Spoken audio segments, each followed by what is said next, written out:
এর আগে আমরা বলেছিলাম যে ঋণ পরিশোধের অনেকগুলি দোয়া রয়েছে, তার অন্যতম আরেকটি হলো আল্লাহুম্মা ইন্নী আউযু বিকা মিনাল হাম্মি ওয়াল হুজুনি ওয়াল আজহি ওয়াল কাতালি ওয়াল জুবনি ওয়াল বুখলি ওয়া যালাইদ দাইনি ওয়া গালাবাতির রিজাল। আল্লাহুম্মা ইন্নী আউযু বিকা মিনাল হাম্মি ওয়াল হুজনি ওয়াল আজহি ওয়াল কাতালি ওয়াল জুবনি ওয়াল বুখলি ওয়া যালাইদ দাইনি ওয়া গালাবাতির রিজাল।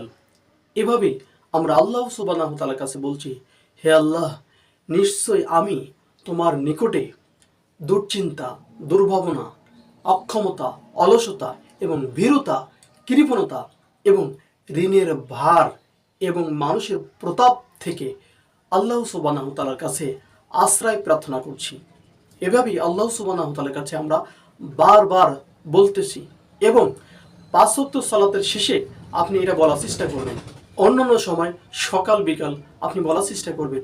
অতএব আমরা আল্লাহ সুবহানাহু ওয়া তাআলার কাছে চাইব ঋণ পরিশোধের জন্য, ঋণ আদায়ের জন্য যত রকমের দোয়া রয়েছে আমরা আল্লাহ সুবহানাহু ওয়া তাআলার কাছে বলবো এবং সেটা চাইব।